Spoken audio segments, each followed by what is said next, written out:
Welcome to the Explainer. Have you ever stopped to wonder why you can't just have everything you want? Or why governments are always wrestling with these tough spending choices? Well, today we're going to break down the fundamental rules of economics that answer those very questions and really shape our entire world. All right, let's just jump right in with the big one. This question seems almost childishly simple, right? But believe it or not, the answer to this explains everything from your personal bank account to massive global policies. So really, why can't we have it all? The answer, it really boils down to one single super powerful idea. It's the one fundamental problem that every single person, every company, and every country has to deal with. It's basically the reason the entire field of economics even exists in the first place. And that big idea? It's called scarcity. It's just the simple, unchangeable fact that we have limited stuff. Only so much land, so much oil, so much time in a day. But our wants, our desires for things, those are practically infinite. And it's this basic mismatch that forces all of us to make choices. So because we can't have it all, we're constantly forced to make what economists call a trade-off. Just think about it for a whole country. If it decides to pour more money into its military, well, that's money that can't go to food and clothing. If it invests a ton in education and health, maybe that means less is available for luxury items. Every single choice means giving something else up. It's this constant, never-ending balancing act. Okay, so how do you even begin to picture this balancing act? Well, economists have a pretty neat tool for it called the Production Possibility Frontier, or PPF. Just imagine an economy can only produce two things, say cars and computers. The PPF is a graph, a curve, that shows every possible combination of cars and computers that country could make if it used all its resources perfectly. You can have more cars, but then you get fewer computers. It's like a visual map of a country's limits and the choices it has to make. And this whole idea of giving something up, it leads us to another really huge concept in economics, opportunity cost. See, the real cost of anything you do isn't just the money. It's the value of the next best thing you didn't do. So if you spend an hour studying for a test, the opportunity cost isn't nothing. It's that hour you could have spent working or sleeping or with friends. It's literally the price of the opportunity you missed. Okay, so we've established that every single society is dealing with scarcity. They all have to make these tough choices. But how do they actually do it? Who gets to decide what gets made, how it gets made, and who gets the final stuff? To do all that, you need a blueprint. You need an economic system. Well, if you look back through history, two major blueprints have really stood out. On one hand, you have the market economy. Here, decisions are spread out, made by millions of different people and companies, all interacting, driven by supply and demand. On the other hand, you have the centrally planned economy, where one central authority, usually the government, calls all the shots. But here's the thing, and this is super important. In the real world, you just don't find these pure systems.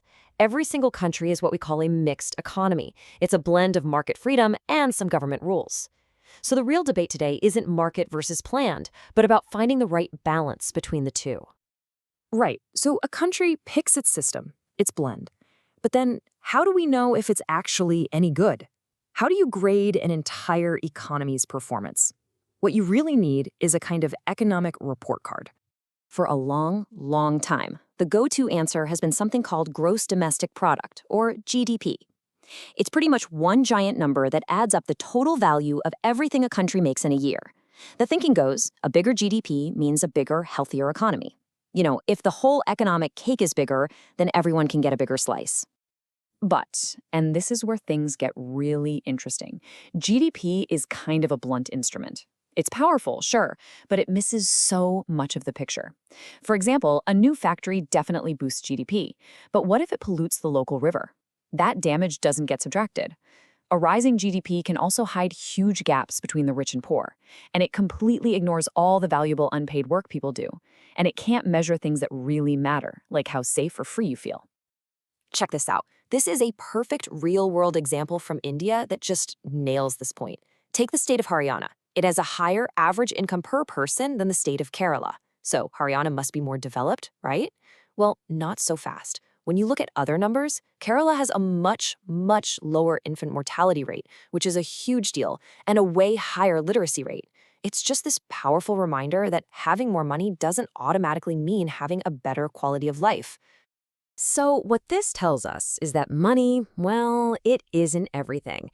And that realization has led to totally new ways of measuring progress, like the Human Development Index, or HDI. The HDI is cool because it doesn't just look at income, it combines it with really important things like health and education to give us a much more complete and honestly more meaningful picture of how people are actually doing. Okay, so we're getting better at measuring what matters. But even with all that, we are still up against some massive, stubborn challenges. No economic system we've come up with has managed to solve everything perfectly. Just look at this number, 270 million. That's not just a statistic. Around 2012, that was the number of people living in poverty in India alone. That's about 1 out of every 5 people. It's just a staggering, heartbreaking reminder that economic growth doesn't automatically rescue everyone. And then there's the other side of the coin, the cost to our planet. Our economies are built on using natural resources, but we're burning through them at a rate that just isn't sustainable. We're talking about everything from running out of groundwater to using up all the world's oil. The way we're going is putting this incredible pressure on the very planet we need to survive. There's this quote from Lester Brown, and it just perfectly sums up this whole problem. It completely reframes how we should think about the planet. It's not ours because we inherited it. It's ours on loan from future generations. And it begs the question, are we taking good care of it for them? So, after all of this, what's the big takeaway? We've got scarcity, we've got choices, we've got all these huge challenges with poverty and the planet. What should the end goal even be for a modern economy? What are we even trying to achieve? Well, more and more, the world is landing on one big idea: sustainable development. The concept is actually pretty simple, but it's also incredibly profound.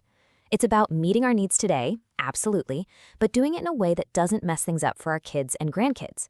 It's all about finding that sweet spot, that delicate balance between a healthy economy, a fair society, and a protected planet. But here's the kicker. Even with a goal as great as that, we circle right back to the beginning, to the hard problem of choice. So I'll leave you with this final, really tough question to think about.